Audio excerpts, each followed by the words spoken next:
Hello. Before we get into the episode, we'd like to take a quick second to thank some of our patrons for making the show happen. Special thanks to Zale Tino, Your Boy Harold, Trad Solo, Susana Guzman, Stephanie, Sergio Suaragil, Sandra Guerrero, Safe Word, RPG 101021, Ron McGowan, Riley Timberman, Rafael Flores, Priscilla Gonzalez, Poisonous Flower, Osvaldo Silva, O Sandia, Nicolas Romo, Natalie, Mitro Maverick, Miguel, Michula Bonita, Maya Rooney, Mary Rios, Marcus Perez, Lucy, Leisha Ashley, Kathy Saldana, Casey Hendricks, Judith Balthazar, Jose Reyes, Jose Martinez, Javier Arinaga, Izzy Sandoval, Imperium Sloth, Horror Lass, Freddie, Fernando Arinaga, Daisy Flores, Craftiest Chavez, Chris, Cheyenne Owings, Celine, Brianna Bayuga, Beatrice Chihana, Antonio Hernandez, Angel Reyes, and Amanda Pinedo.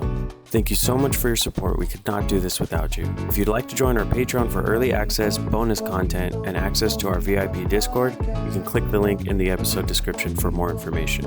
We'd also like to shout out our official sponsor, Legacy Teas and Spices, run of course by our mom, Angel Amezcua. Legacy Teas and Spices offers top quality loose leaf tea and spices blended by hand, offering a wide variety of teas ranging from sweet to floral, fruity or smoky, caffeinated or herbal. Legacy has something for everyone to try, whether you're a tea connoisseur or brand new to tea. Head over to Legacy Teas and Spices and check out what they have to offer, including their best sellers, Peach Lavender Rose, an herbal blend of flowers and real peaches perfect for the summer. Vanilla Lemongrass, the #1 seller, is a delicious blend of sweet lemon and creamy vanilla. You can also try my signature blend, Domsy the Bombsy, which is a robust blend of black tea and roasted mate that combines coconut and cacao nibs. Go to legacyteasandspices.com and use code Poquito for 20% off your order. Thank you and enjoy the show. Hello, I'm Ryan Reyes. And I'm Dominic Angel. And we are Un Poquito Podcast.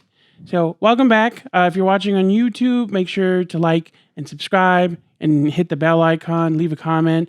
If you are listening on Stitcher, Apple Podcasts, Spotify, make sure to subscribe. You can leave us a review on Apple Podcasts if you want.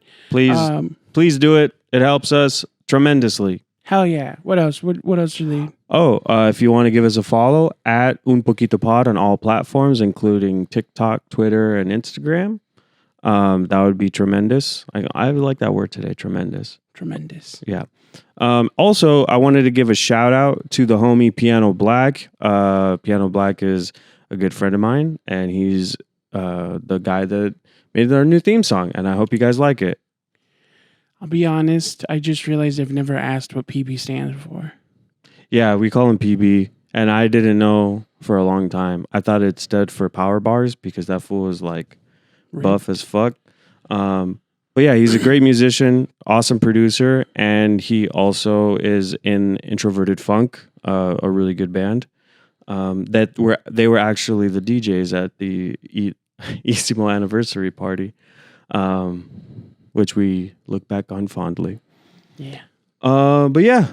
Speaking of PTSD, what's on the agenda today? What are we talking about? Today we're talking about mental health, mental wellness, and like our experiences with therapy. Hell yeah. I've been hella depressed, but this was actually your idea. Yeah. So why do you want to talk about this? I thought to have like a full, especially everything that's happened lately, I think it's like a good time to talk about like where our mental states are at right now and that kind of thing. Yeah, I think that's a good idea. So my understanding, I have my own relationship, mental health and depression. Right. But it's the thing is like, I talk to you, so I know that you deal with these things, but it's different because I feel like you're either never showing it or like there's times where it's like painfully obvious. Right. But it's like there's no in between, and it's like very sudden. So it's like I don't think about you as somebody that has depression. Yeah, it's complicated because I would say that there's some moments that I don't know if it feels genuine to identify as being depressed, but they are moments of like dysfunction and disassociation. Mm-hmm. And then there are like genuine moments where it feels like I'm like sad, like not sad, but like I don't know. The reason that I would more accurately describe it as disassociation is like I don't want to like harm myself or not be here in the sense that I want to stop being here, but more that I want to just like not have to exist with everyone else for a moment. I get that. I get that feeling of just like it being like existing is very tiring. Yeah. Yeah. It would be nice to just like shut off for a minute. Yeah. It's like that feeling you get when you like are just mindlessly flipping through channels, that kind of like the in-between space. This feels like I'm referencing a movie. Where it's like it's not about not living anymore. It's just about like not having to deal with the experience of the world around me. Yeah, I get like a bubble. How what is your history with mental health and mental illness? Well, like the immediate stuff was therapy that was required after my diagnosis. Initially, what comes to mind is my experience being diagnosed. But looking back at our childhood, and mine specifically, there were instances where I now recognize that those were their like earlier signs of me going through something. Mm-hmm. Like I remember we had a cousin who had a pool, and there'd be moments before anyone else woke up where I would just sneak out to the pool and like drift.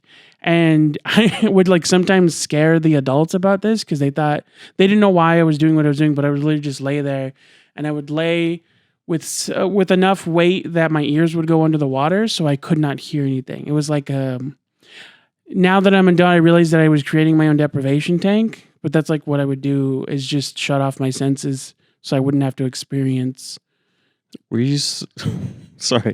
Were you floating on your back, or were you just like fucking like? I was floating on my back. There were times where like I would dunk my head. I would do it in reverse, where I wouldn't like lay there, but I would dunk my head in the water, and that for sure freaked people out.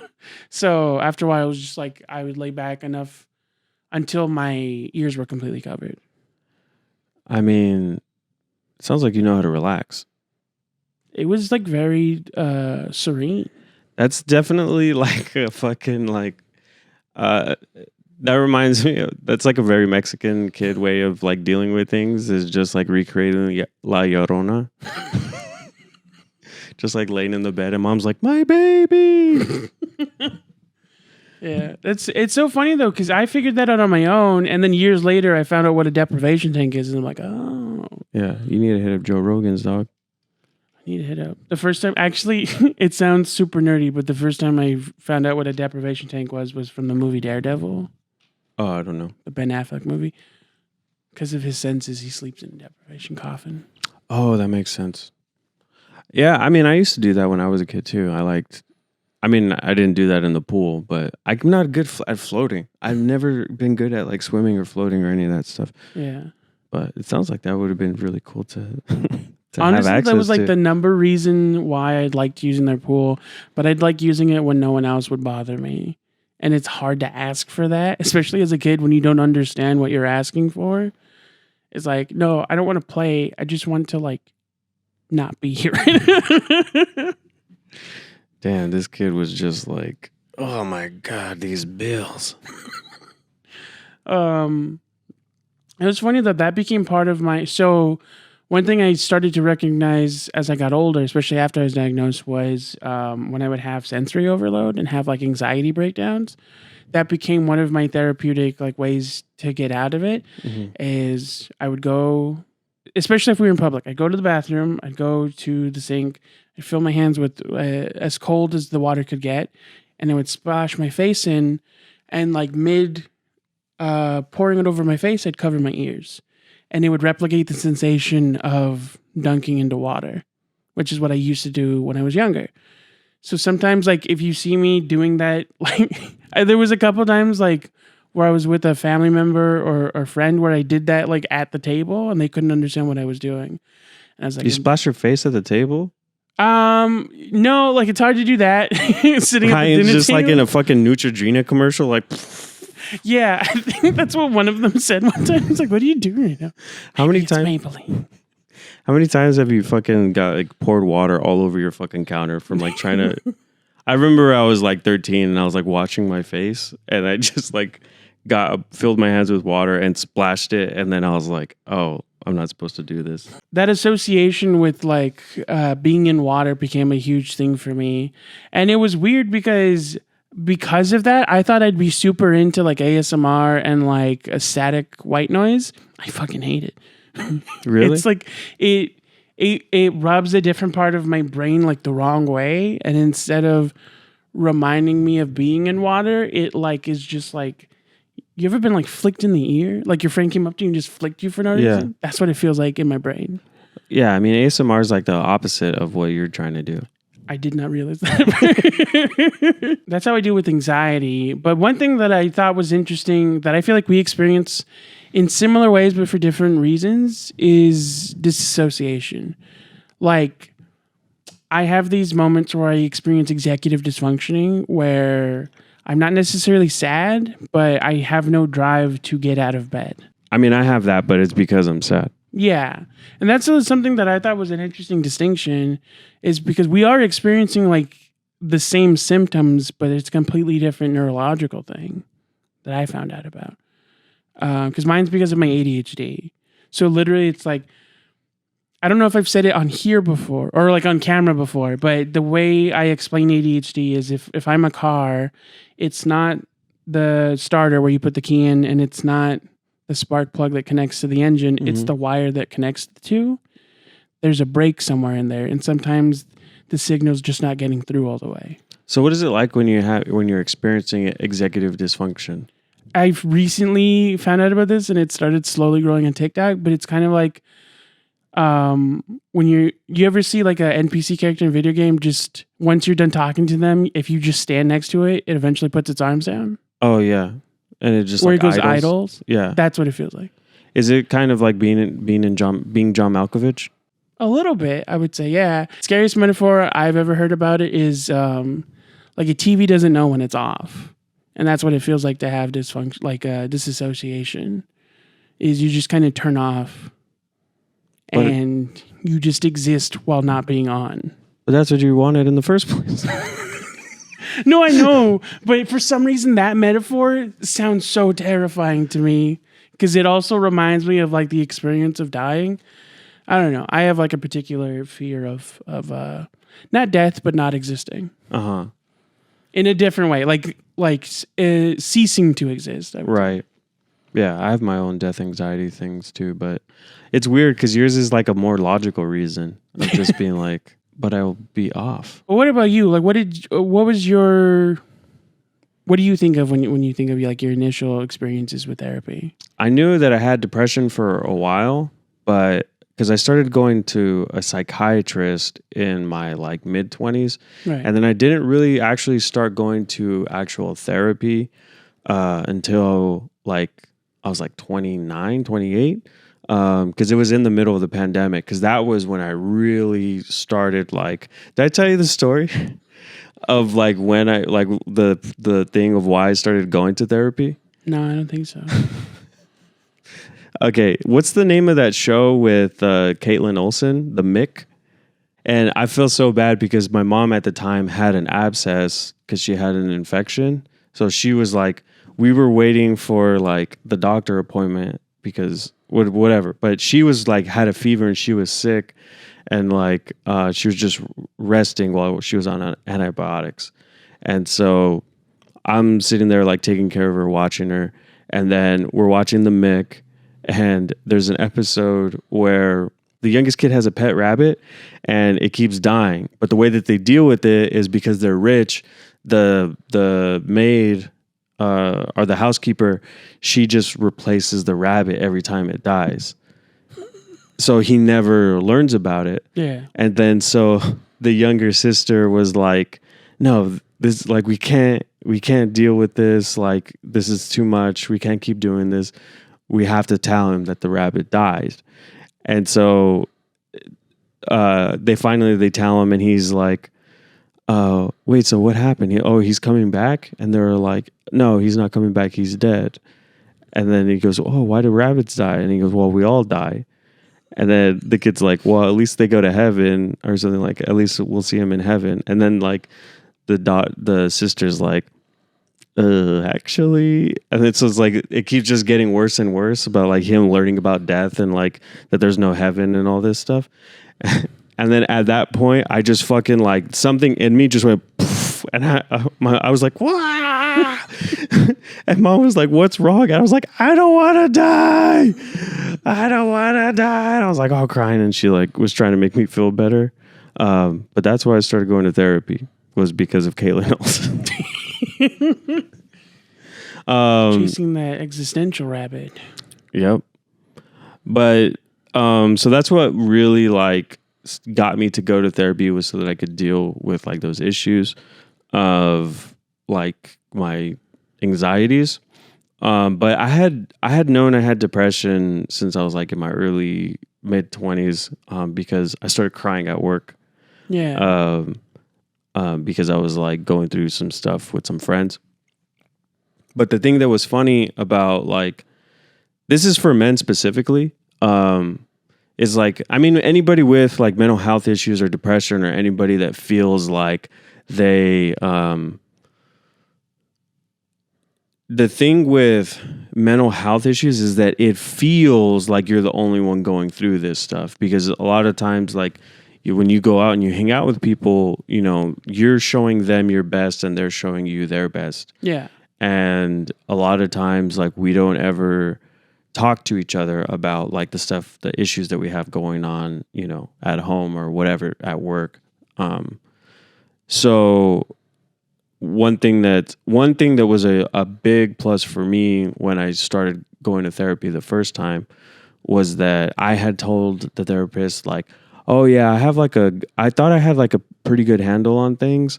And like, because I could separate my issues from work. Yeah.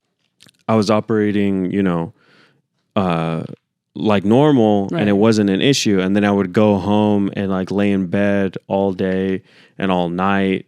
There was a period where I would buy a pizza and hot wings on Friday, and then I would eat 2 slices of pizza and all the hot wings on Friday, and then save the rest, and then eat that over the course of the weekend. And that was my weekend every single weekend for like 6 months. And I was like laying in bed like the whole weekend. I would get up to use the restroom and eat, and then the rest of it I was in bed. Yeah. But anyway, I had told my therapist, like, you know, I thought I had a pretty good handle on things because I was able to like separate it from work.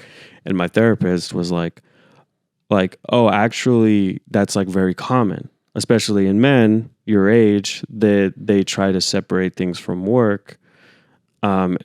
You know, and so what you're going through is very normal.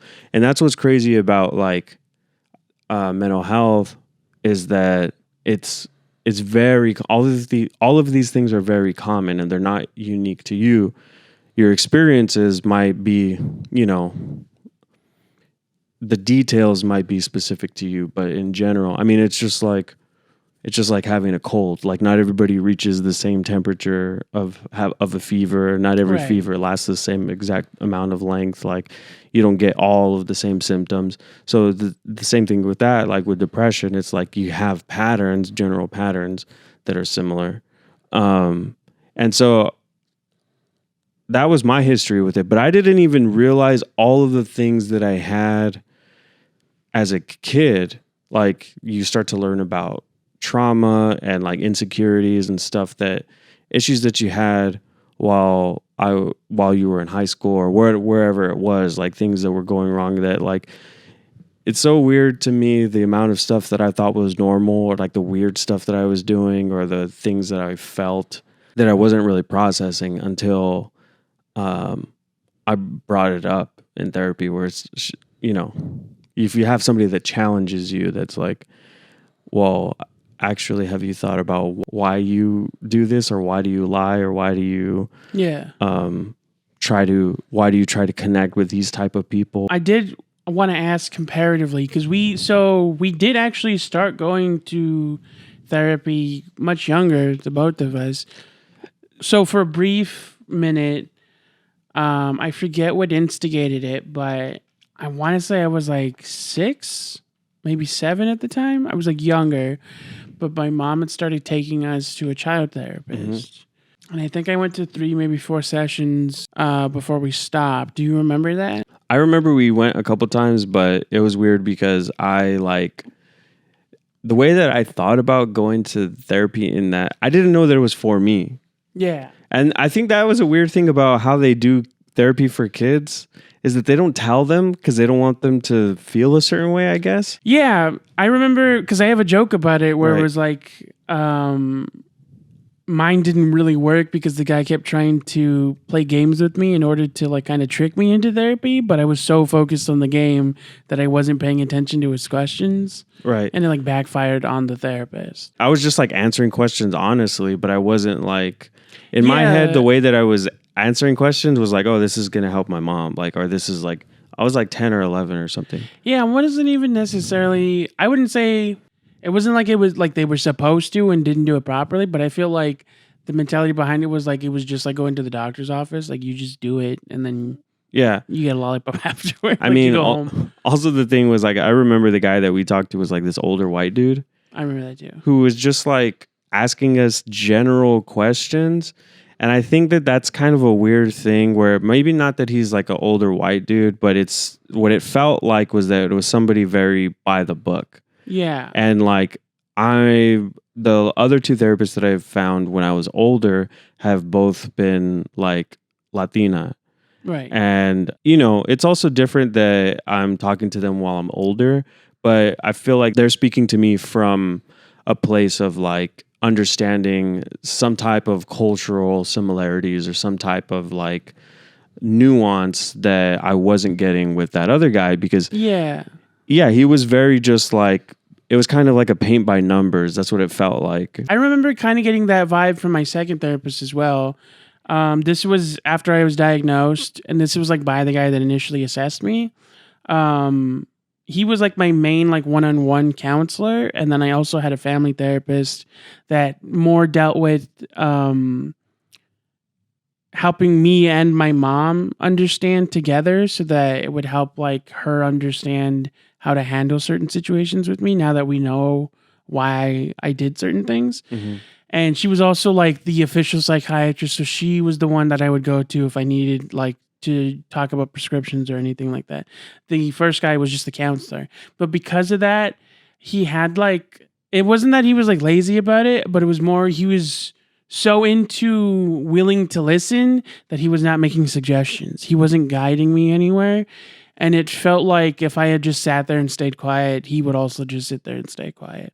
Like, I remember one time, in the second or third session, I was like, I think I might have obsessive compulsive disorder.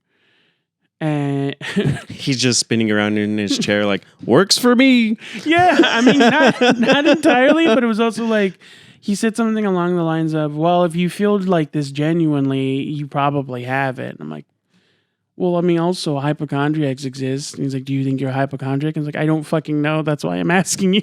You're the therapist.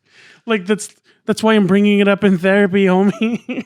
My last therapist was good. She did cognitive therapy, which my understanding of it is just like you talk and then they listen and then they like interject. But the problem that I have with that, or at least when I first started, was that every single time she would be like, hey, Dominic, how are you doing? And I'd be like, good, how are you? And then she's just like, what the fuck is going on? Like, this is the beginning of the therapy. You're wasting time. That's not what she said. She didn't do that. But that's how it felt. Because it was like, let's focus on you, right? Yeah, exactly. It felt deflective. Yeah. And then, because it's like, when somebody tells you, it's like you're conditioned, right? Like, if you go anywhere and somebody tells you, hey, how are you doing?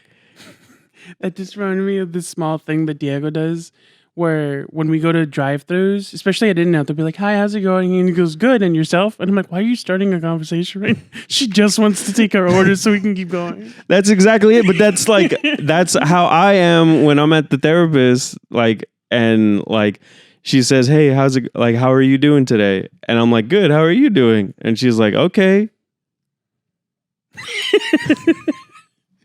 And I'm like, oh, right, I'm sad.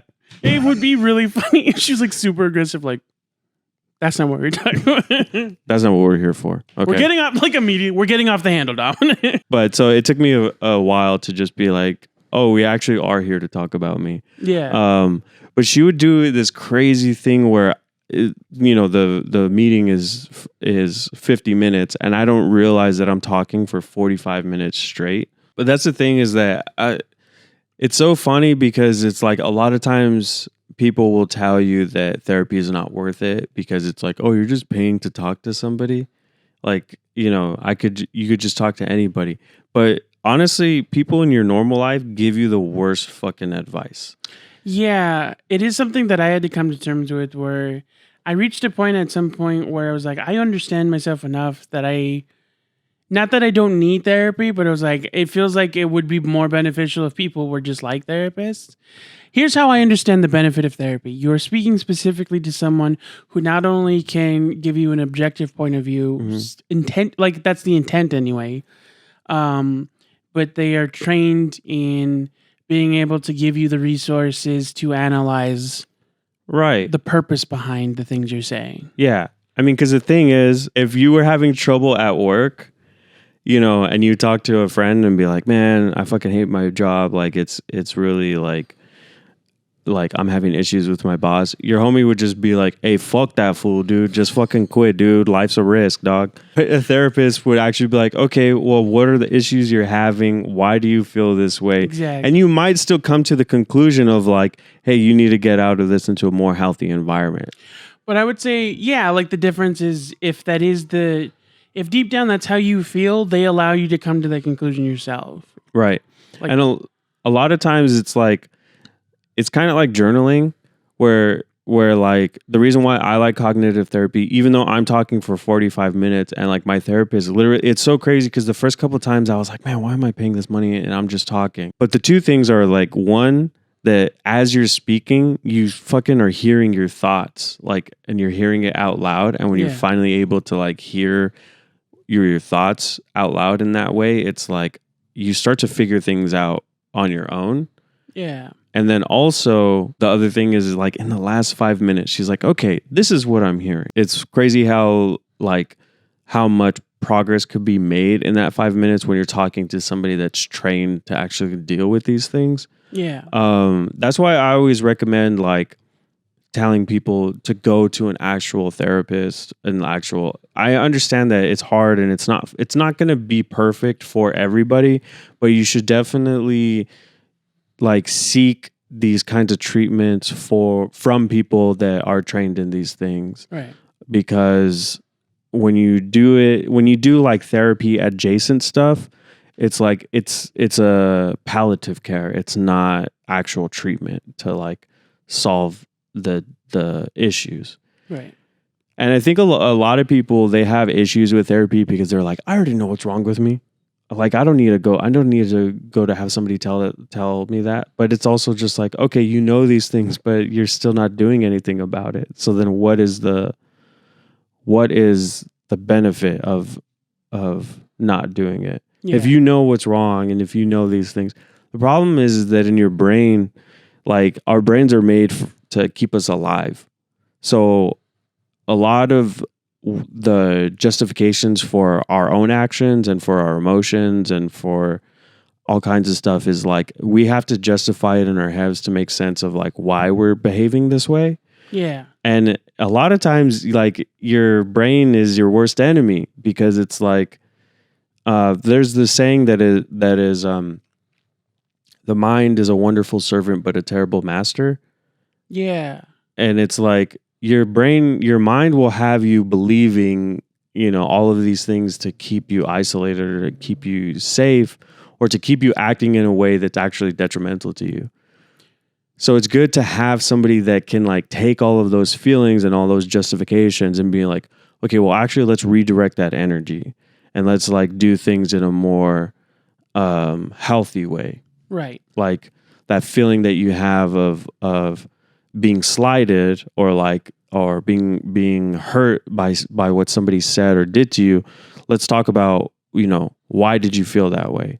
It's something that this is why I think I have a better understanding of myself after therapy and why I'm not necessarily hesitant, but I think that mentally I'm more aware than I used to be. So I have like less of a need for it currently. But I do understand that pattern, and I think what someone's initial thought is to something, or the initial reaction is like the base, them receiving the information in their brain and just immediately outputting something.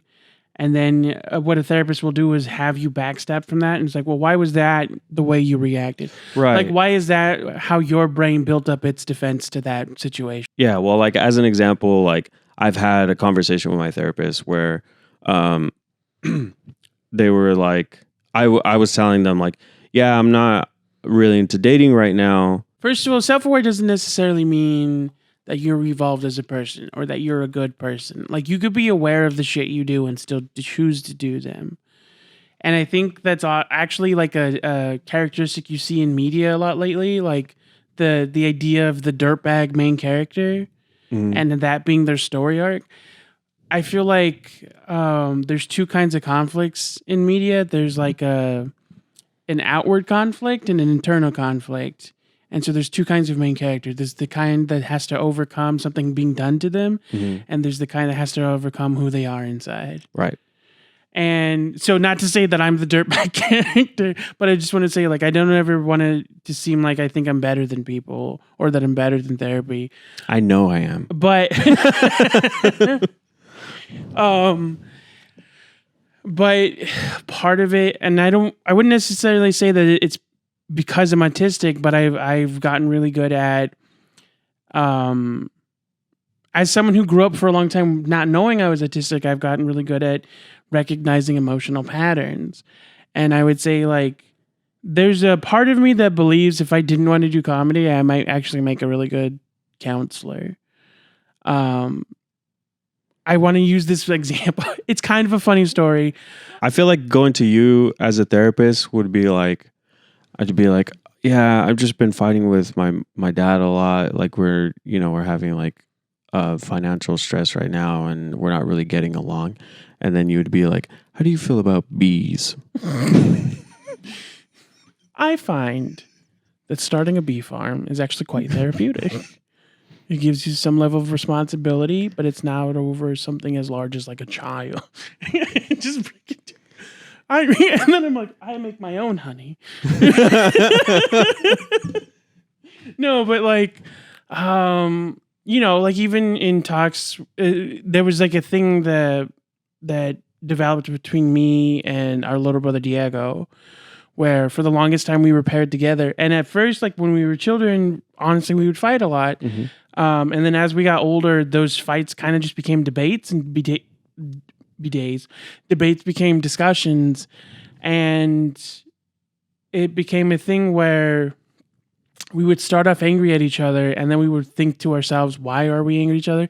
And we figured out a dialogue between each other to like work through that without immediately rushing to like physical reaction. Because when we were really little, we like fought a lot. Yeah. And that's just, there were several situations like that where I just started developing like tools for analyzing not only myself and why I'm angry or anxious or scared about things, but it became a thing where I could objectively look at other people in that same experience. Was that on your own that you started doing that?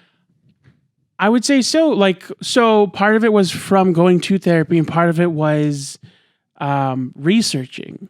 When I was initially diagnosed, the first thing that I did on my own was I started looking up books and honestly like YouTube channels that talked about this stuff. And I started like researching more and more and paying attention when other people that had my same diagnosis would explain their experience. And I would record and I just started collecting all of these tools. And to be honest, like therapy became one of my special interests as an autistic person. But it was like a funny thing. Like I joke about how my nickname in my old gaming group was Batman, and that came from me like being able to... There was two things that came from that. One is every time we played a game that was like Among Us, where you had to like guess who the murderer is, I'd always figure it out. But the second thing was, it was meant to be fun, but they started what was known as a hidden confessions room. There was a robot that you could put in the Discord who you could message in your DMs, and they would announce your message anonymously. And after a while, people were using it in personal ways, and I started being able to figure out who was writing them. And whenever someone did something toxic, I'd like be able to address that. So I like became like a psychological Batman. My nose itches. I mean, that's a really big benefit from like going to therapy and at least looking into these things and caring. Because I feel like a lot of the times, especially for men, especially for, you know, Latinos, and working class people, there's this whole thing of like, I'm not crazy, I don't need to go to therapy, or I'm not weak, you know, I don't need to go to therapy. Yeah. And the thing that I feel like a lot of people don't understand, those things, like for me, depression, self-esteem, all of these mental health things affect different people in different ways, right? And it's weird because I think because you use your muscles to fight somebody, that anger is connected to strength and like seen as a normal thing to have. But like getting angry all the time and yelling at somebody and like throwing, like being destructive is not healthy. It might have been, you know, a good thing to have when we actually needed it, when there was like actual, like more threats. Yeah. Like to survive. It might have been a thing that it was useful for people to like scare away threats. But it's like now it's like you're just doing it for your ego. But even then, sorry to cut you off, it just reminded me of this weird statistic. Because you know the concept of the alpha male. Right. So, dominant males in general in the wild do exist. But the idea of the alpha male is kind of misconstrued. Like, that reminded me of this thing about primates, where in primates there are males who try. Oh, wait. I was thinking of Pokemon. It's actually Optimus Primate, all right? Anyway, sorry, go on. There was a study done in gorillas where the idea that you have of the alpha male, the one that's broad and asserts his dominance through physical strength, is actually discouraged in apes, including gorillas and monkeys. And in fact, the one that would be often seen as the leader and the one that people would trust to make decisions for the group was the one that would actually sacrifice his own comfort for mutually beneficial acts. Like the guy that they were more willing to trust the person that like groomed everyone than they were to trust the dude that would like fight everyone if they tried to touch his food, or like make sure he was the first in line to do things like wash or like search a new nesting area. Right. That guy was treated like an asshole because he was being an asshole. And so it's like even in nature, like there's a difference between being a leader and being a fucking douchebag. You hear that, Andrew Tate? I've never seen. It's so funny. Who that is, I have no idea who that is. I've heard nothing but terrible things. Exactly. I've only seen clips of him. I've never seen like a full episode, but I just keep like seeing all of these terrible things. So, but anyway, it's like, yeah, but that's what I'm saying. Like all of this alpha dog stuff, all of this like need to like posture is all done just to like massage your own ego. That idea of like being the alpha or like always posturing of like how strong you are is like, it's all for your ego at this point. There's kind of no benefit to that because people equate this type of behavior, you know, being a high value man or being an alpha dog as things to reach success. And it's like those two things. Confidence is not being an asshole. Yeah. Confidence is, if you're truly confident in yourself, then you don't need to put other people down. Yeah. Right. And like, the thing is that people don't realize that mental health affects people differently. You know, I might have depression and that causes me to shut down and to, you know, isolate myself and to, you know, I get emotional and I cry and stuff like that. And other people, you know, these other guys that are really trying to suppress that stuff is like that comes out in other ways where it's like they're trying to fight all the time, or they turn to alcohol, or they like sabotage their relationships by like trying to be dominant and stuff like that. Yeah, I mean, literally, like not even just people we know, or I have like a specific reference in my head when I hear about that, because I had a former housemate in an old place I was living that was very quick to anger. And there was one night where it got super bad and no one specifically was hurt, but the potential for that was higher than normal. And so they were forced outside and they were forced to like just essentially what they did was they let them like blow it off. But when this person started to come down, they started to think about like why they were angry and they couldn't think of a reason. They couldn't feel sad, so they developed a pattern where when they were upset, they were just angry. And because of that, like the issue with that, and I think this is what you were alluding to, is when that becomes your coping mechanism, that becomes when that becomes the only tool that you use, you end up using it ineffectually. You end up misusing that tool, because then it's like this guy broke a whole door in his house because his little brother, who was like 12, beat him at Call of Duty and like was talking shit to him. Right. He took that as disrespect and like was at a level where if he had decided to, he was gonna like, you know, put his hands on his little brother, and it was, you know what I mean?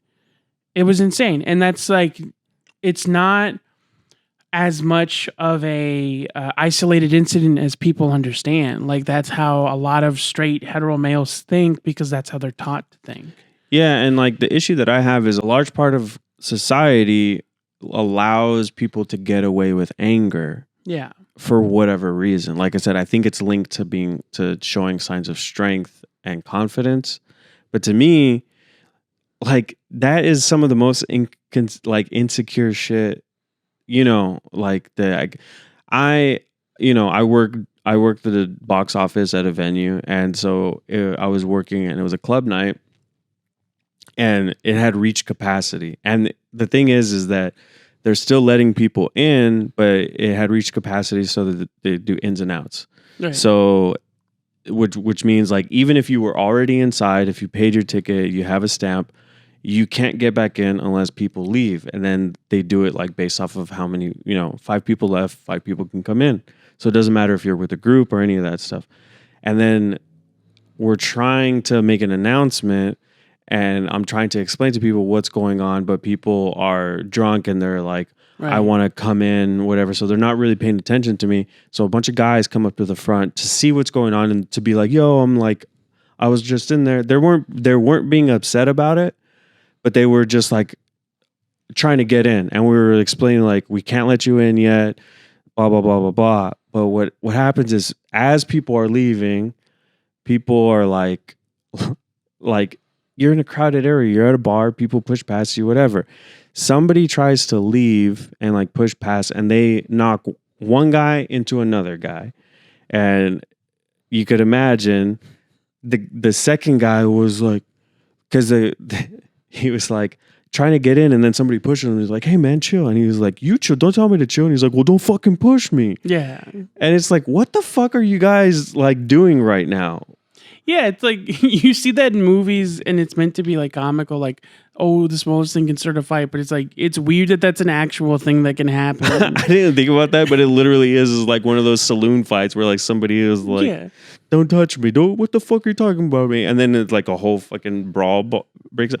But that's literally like what just went down in front of me. And I'm fucking like a nothing guy. Like I don't ever, but it's funny because I have to be like, hey, calm down. We're gonna get everybody inside.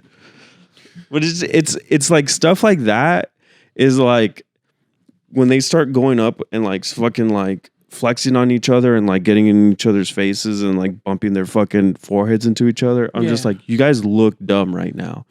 Like, I understand that both of you could probably beat me up, but you look stupid. Like, you know what I mean? And it's just like, it's not a good way to handle things. Like, it's so unnecessary to like think, to think this way, to think that it's like the guys that talk about disrespect, like, oh, there's disrespect in me. I'm like, you're insecure. You have low self-esteem. Yeah. Like it's okay. You're okay. You have low self-esteem and you need to address that. I don't want to be condescending to people, but it's like, that's what that is like you have low self-esteem, and it's not an insult to you. It's just like, you have to deal with it. I have low self-esteem. You know what I mean? And it's like, that's why I fucking go to therapy, so I can work on this shit. And, you know, there's things that you can do. All this research that you spend, all this time you spend researching on like how to be an alpha and how to like assert your dominance on people, like you could be using to like actually figure your shit out and to not fucking yell at your mom all the time. Like, you know what I mean? I feel like that's always what it leads back to, is like men just like yelling at their moms. Maybe that's just a fucking bias. It's a weird thing too, because I feel like with Latinos especially, when we were doing Isimo, we would point out any kind of like social injustice. We get a lot of people in the comments that are like, Latinos are not weak. Mexicans don't need this shit. Like, Mexicans don't complain. That's not a real Mexican thing to do. Like, to complain, just fucking work and like get shit done. Like, we just get shit done. And I had like pointed out how it's like a very strange thing where it's like standing up for yourself. Like, all of these people like trying to get into fights at bars and like prove that they're not being disrespected and that they're not going to take disrespect are also the ones that, in my opinion, you know, allow themselves to be taken advantage of because they don't want to appear as weak, which I'm not here to call anybody weak, but it's like you don't want to complain because that makes you look weak. So a point of pride for you is being able to handle a certain amount of like disrespect or like for lack of a better word, oppression. Yeah. That's what I was saying. And our friend Atsidi from Audalita's Apparel had pointed out that, to paraphrase, our humanity, for a lot of people, their humanity is tied to their hard work. So they feel like they can't complain about things because it'll diminish their value as a person. Right. And I think, you know, that's a pattern for people, especially Latinos, where we tend to work in a lot of physically demanding jobs. We tend to work more hours for less pay, and our community, you know, does a lot more labor-intensive things. And a big point of pride is like being able to have that strength, because you need to be able to provide for your family. So it's like we place our value in that hard work of being able to like, I do this, I wake up at, you know, 4 a.m. every day and I break my back but you know, at the end of the week I get paid and I'm able to put my kids in school and all this stuff. And they'll put up with, you know, being mistreated at work because they don't want to complain, because they don't want to seem like they're worth less. Not worthless, but worth less, you know. I'm glad to see that there's a bigger push for dealing with these things. And I also understand that, you know, the generations before me have had to deal with things that I can't really fathom. Yeah. You know, so I am able to work on these things. And that's, you know, there's privilege in that, but it's also like, that doesn't make this any less important, right? Like, right. Like I understand that like my parents and my grandparents had to deal with these things to get to where they're at today and to survive. But it's such a strange thing for me when people are like, that's not how the world works. Like, the world doesn't care about you, you know, and which is true, but it's also like, we are the world. Like we are like the world. That doesn't sound corny, but it's like, that's a collective thing that we're deciding to stick with. We don't have to do that. And if collectively we're able to say like, hey, we care about each other, we can care about strangers, we can care about our own health and value ourselves and stand up for ourselves and like, you know, take care of ourselves mentally and emotionally, like we can change things. You know, we can make the world a better place. You know what I mean? You just gotta believe. Yeah. Sorry. I want to know, like, what do you do to deal with your emotions right now, or like? Well, that's something that I also wanted to touch on today, because there's two parts to that. One is I do think that there's benefits from finding alternative ways to cope, but at the same time, and we can talk about this afterward, I feel like people distract themselves with coping mechanisms rather as a way of like preventing therapy. Like, we know people that would rather do this thing and call it their therapy, and they use the quotations, not us, rather than actually going to therapy when they could just go to therapy. But I do think there's a lot of beneficial things. I have several different means for coping. Like, when I dissociate, when I'm going through a day where I just don't want to function and I just want to lay in bed, there are some times where I have things that bring me out of that. And there are some times where I feel like the only way out is through. So I embrace the sensation. I have a playlist on Spotify that I'm not going to share with anyone. People keep asking me. That I call my floating playlist. And it's literally just songs that allow me to like embrace that feeling I was talking about of just allowing the disassociation, of letting myself be in a bubble for as long as I feel I need. And once I think I no longer need the bubble, I step out of it and I rejoin society. Have you ever been like deep in a depression cycle and then something so stupid happens that just pulls you out of it? Actually, yes. At the beginning of the initial lockdown, 2020, I found out that I have a phobia called autophobia, which is the fear of being abandoned, or the fear that everyone you know and love will just forget you one day. We moved to this new place. The people I was living with had a child under the age of 12, so I was completely isolated. I had a job at the time that required me to leave my residence, so I was not allowed to interact with the rest of the house. And at the time, I wasn't living with you. I wasn't living with any family members. I was completely by myself for like the first time in a really long time. And so I got into a really depressive state. And one day I made a fort. I made a blanket fort, and I was in my fort, and I was watching TikTok, and I came across this dude who sang the Golden Girls theme as if it was a church choir. And that made me laugh so hard that I cried, and I sent it to you, and I sent it to like 3 more friends.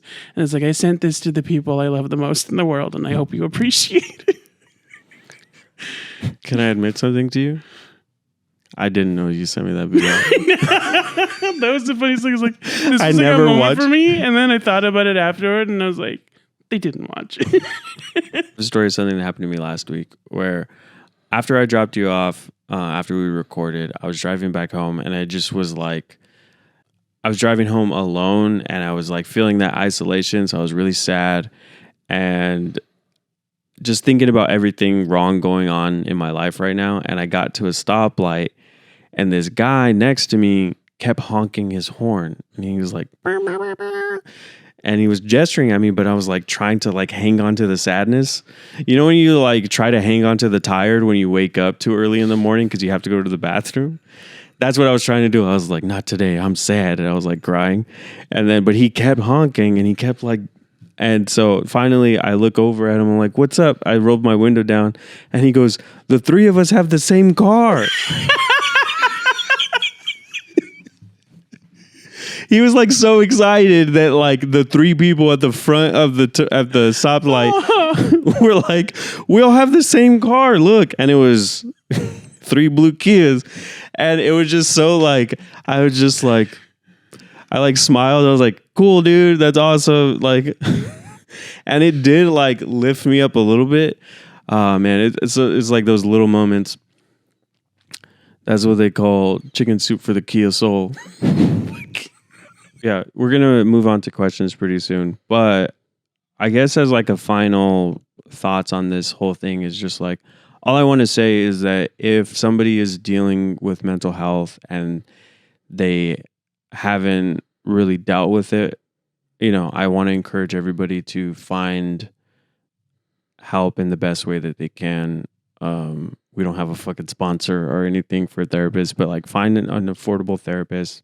it's a lot of hard work and it can be daunting sometimes. But believe me, when you find the right form and the right doctor to help you, or the right counselor or person to help you, it really goes a long way. And just to let everybody know, your feelings and your thoughts feel unique to you, but for me personally, I take a lot of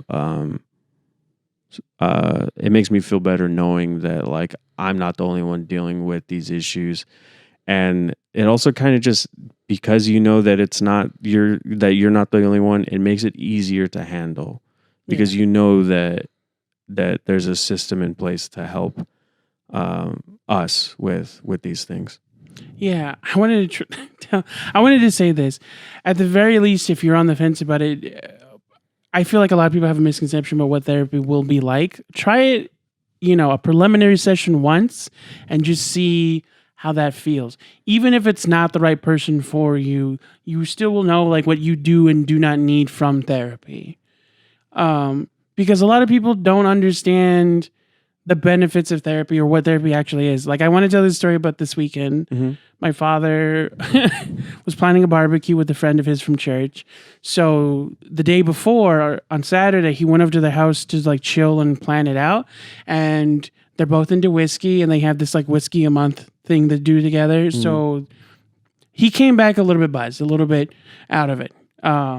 He had a ride. He didn't drive drunk or anything. That wasn't the question. I had to make sure. So he's telling me about his experience. He's like, yeah, we actually like got to talk a lot about stuff that we don't normally get to talk about. And it was like, he kept calling it mansplaining, but was like, Dad, that's not what mansplaining is. He was like, yeah. Don't tell me what mansplaining is. But he's like, no, that's what it is. Because it's like two men just talking about things that they don't normally get to talk about. They're letting their emotions out. I'm like, Dad, that's not mansplaining. That's therapy.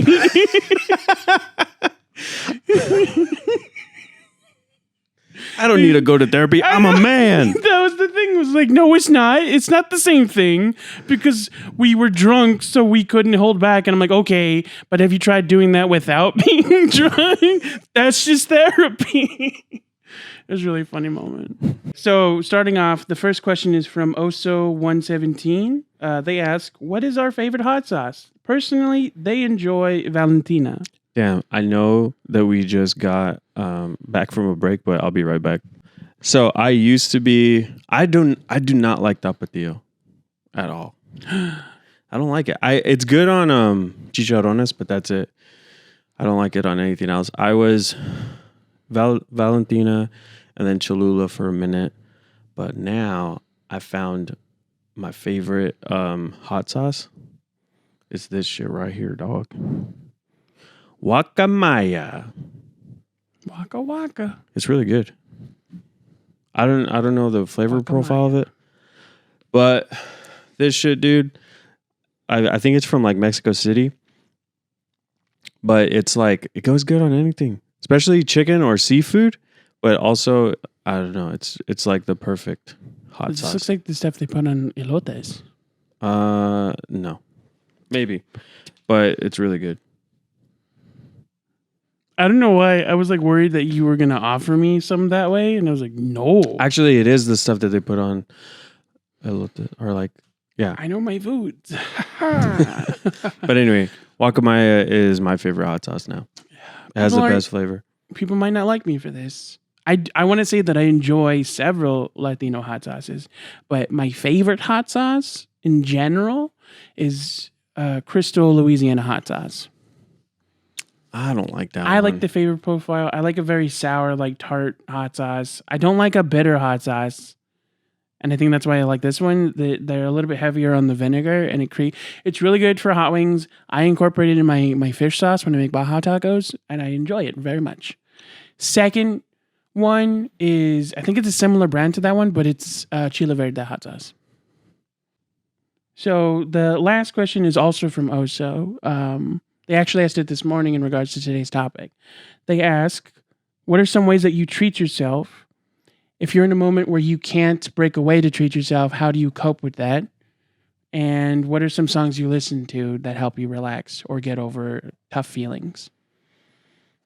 Oh, you know what? I'm actually really glad that they asked that question, because that was something that I had wanted to say. So there's a couple things that I want to say. One of the things that I do to break away is breathing, like our meditation.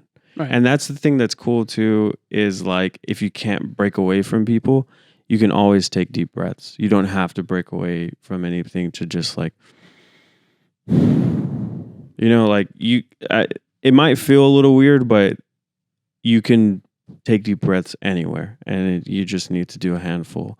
And that usually can help at least slow down your heart rate and like help kind of center yourself. Also, the thing that helps is name things that you can see, hear, and touch, and to kind of like center yourself. And when you start to kind of spiral, do you have anything that you do?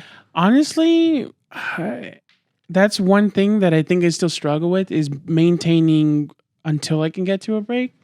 But I would say alternatively, I've gotten a lot better at vocalizing when I need space. Like, I'm less afraid when someone sees my like anxiousness and asks if I'm okay. I'm less afraid to like try to hide it. Mm-hmm. And I go, actually, to be honest, I'm feeling a little overwhelmed. And I'll clarify, like, because sometimes people don't understand what I mean by that. So I'll clarify, is like, if it's different. And I'll clarify, because sometimes people don't know what I mean by that. If it's because of something someone has said or because of something emotional happening, I literally just like, I just need a minute, and then I'll excuse myself. But if it's more of because I'm autistic, a sensory thing, then I've gotten better at collecting myself, and I do sorry. I do also practice breathing techniques. What I do when I'm trying to come down from a sensory overload, and this might not work for everyone, is I do a 4-count breath. So I inhale for 4, I hold for 4, I exhale for 4.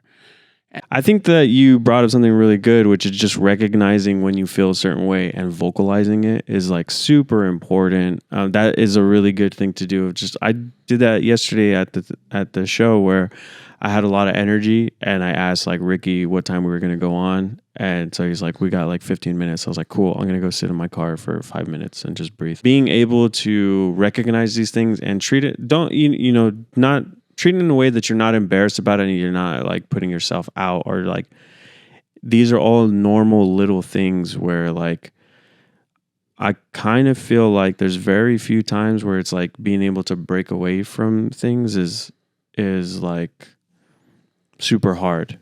Yeah. You can always go to the bathroom, unless you're, I don't really know what scenario like you wouldn't be able to like break away unless you're like in a car, but that's why I say like you can always breathe. And then affirmations, I talked about that before, which is like just affirmations they don't need to be like super positive, or just like, they don't need to be things like, you have value. I'm trying to say, because it's like, there's 2 times where I do affirmations. There's affirmations of just like my emotions, or of like kind of like motivational. And then there's affirmations that I do where it's just like, there was one time where it's like I could start to feel physically that like the depression coming, of like a wave of depression was coming. I could feel it. And then I was like, wait, I'm not sad. And then it was like, whoop, like it went away. Because it's like, oh wait, like I'm like, it's starting to like have that affirmation of like, I'm starting to feel sad, but then also being like, wait a second, I'm not sad. I don't have a reason to be sad. I'm fine. I'm safe. I'm okay. Like, and then just telling yourself those things is super beneficial, of just that way you don't let it kind of take control over you. And then I made a TikTok about this, but one thing that I do that I used to have where when I was super depressed is just like going straight to bed and not leaving bed. Yeah. One thing that I do that I learned from my first therapist is to set a timer for yourself, like 15 minutes or however long you need. It could be an egg timer. It could be on your phone, whatever. It's like, allow yourself to go through those feelings of like wanting to rest and wanting to be in bed. Set yourself a timer for 15 minutes. And then when the timer goes off, you ask yourself, okay, do I want to continue to stay in bed? Or do I want to take a shower? Or do I want to make myself something to eat? Right. Or do I want to read a book? Or do I want to give yourself options of things that you like to do and things that you want to do, and then include that, do I want to stay in bed, as an option. And you can set another timer for another 15 minutes. And then you kind of keep repeating that until you're like, you know what, I don't really feel like staying in bed. I want to make myself lunch. But when you do that, you kind of give yourself the choice. You're giving yourself control by giving yourself that choice of like, I don't have the energy I want to stay in bed. And now it's okay because you're recognizing that you feel a certain way, you're at an energy level, and now it's your decision, and it's no longer the depression's decision, right, keeping you in bed. You're choosing for yourself, and it makes it a lot easier to like navigate. Yeah. That actually reminds me, that plus what you were saying about words of affirmation, it reminds me of this thing I recently recognized that I do to kind of cope with having ADHD, like dysfunctioning, which is, it's not necessarily, it's a kind of a middle ground between those two concepts about what you were saying about giving yourself options and what were you saying about, it's not, I would say, words of affirmation, it's more confirmation statements. Right. What I do this thing to kind of keep my brain going where I confirm what I'm capable of and what energy is needed to complete a task so that I don't overthink and overwhelm myself. Like literally if it's just doing laundry, it's like, you know, if I've noticed that I know I have to do laundry today, but I don't want to get out of bed. So I was like, well, the first thing you need to do is sit up. And then I sit up and I was like, okay. And it's I'm not commanding myself to do anything, but I'm stating what I need to do and what I'm capable of. And I'm like, okay, you know, how long would it take you? It'll only take you about 5 minutes to gather your clothes and carry them to the garage. And then once you get started with that, you'll be up and going. And then it's like acknowledging, like, once I'm actually up and out of bed, I'll be able to complete the things I wanted to do that day. And then through that, it's just about adapting to the circumstances. Like maybe on my way to doing laundry, that's when my dad gets home from work and he'll start asking me about all these other things. Sometimes he'll ask me to do the yard work if no one's done yet. And it's so like now my day has started. So I'm collecting tasks in my head. And so it's a thing like before I had an issue about maintaining my daily chores, like just for myself and in most of my living situations. And it became a thing where I acknowledged like now that, you know, understanding how long things take for myself, I figured out that my daily tasks only take about an hour of my day. Mm-hmm. And so it's like, if you literally just do this first thing in the morning, you're done with that. And like, even if you want to spend the day in bed, you'll have taken care of what you need to take care of to maintain yourself. Right. And so now it's less of a, it's less of a,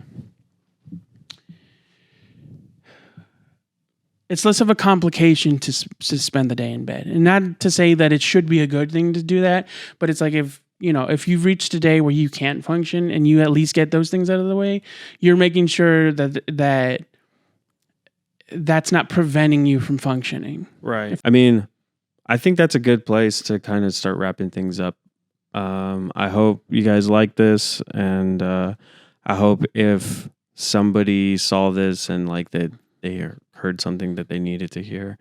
Otherwise, you know, thanks for joining us. Yeah, thanks for watching. If you're on YouTube and you made it this far, what's your favorite song to get out of a funk? When you gotta give up the funk. Give up the funk? No. We still don't know what our sign off is gonna be, so for now, don't cry. We'll see you later.